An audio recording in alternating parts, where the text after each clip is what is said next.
आमची मैत्रीण संजीवनी राऊत आणि त्यांचे बंधू यांनी ही शाळा म्हणजे युलेचे रोप लावलेलं आहे आणि मला इच्छा होती बघण्याची। सकाळी किंवा परवा दिवशी फोन आला होता त्यांचा की ताई याल का। मला वाटलं होतं वेळ मिळणार नाही, पण संध्याकाळी वाटलं निघावं।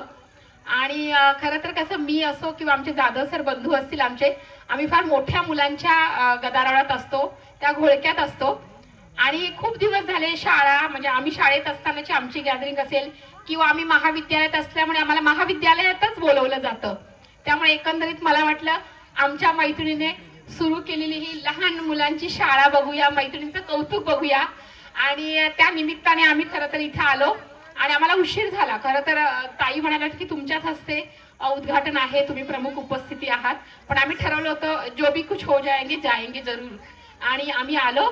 आणि छान असतं गॅदरिंगच्या निमित्ताने लहान मुलांना शिक्षणासोबतच वेगवेगळ्या त्यांच्यामध्ये जी कलागुण असतात, किती सुंदर डान्स केला आता पिंगावर आणि त्याच्या आधी माझ्या डोळ्यात, म्हणजे या गुणांना गॅदरिंगच्या माध्यमातून सुप्त गुणांना वाव मिळतो आणि कदाचित ते एका मुलाची आवड कलेमध्ये असेल तर तो त्या कला क्षेत्रात सुद्धा पुढे जाऊ शकतो।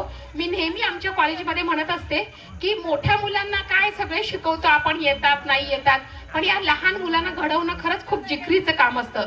आम्ही जे झाड वाढलंय त्याला पाणी घालण्याचं काम करत असतो, पण ते लहान लहान रोपटं असताना त्याला अंजरण्याचं, गोंजारण्याचं, त्याला सांभाळण्याचं काम शाळेतले शिक्षक करत असतात। म्हणून मला नेहमीच शाळेच्या शिक्षकांप्रती खरंच मनापासून आदर वाटतो की जोक नाही बरं का लहान मुलांना शिकवणं आणि त्यांना सांभाळणं, म्हणजे त्यामुळे शाळेतल्या शिक्षकांचा आदर करणं हे मी माझे कर्तव्य समजते। आणि आज आमच्या मैत्रिणीचं कौतुक आणि तिच्या विद्यार्थ्यांचं कौतुक बघण्यासाठी खरं तर आलो। माझे बंधू जाधव सर यांना म्हणलं बंधू गाडी घ्या आता तुम्ही आणि माझ्यासोबत चला। सर तर माझ्यापेक्षा जास्त बिझी असतात, तरी आमच्या बंधूंनी माझ्या ओला एक हाक देऊन ते लगेच तयार झाले, त्याबद्दल त्यांचेही इथे आभार मानणे मी माझं कर्तव्य मानते आणि माझ्या मैत्रिणीला खूप साऱ्या शुभेच्छा देते। इवलेचे रोप लाविले द्वारी त्याचा वेलू गेला गगनावरी, या वृक्षाचं म्हणजे या रोपट्याचं वृक्षात रूपांतर व्हावं अशा खूप साऱ्या शुभेच्छा तुम्हाला देते आणि थांबते। आणि मी परत 5 मिनिटं आपला वेळ घेतला त्याबद्दल सॉरी, धन्यवाद।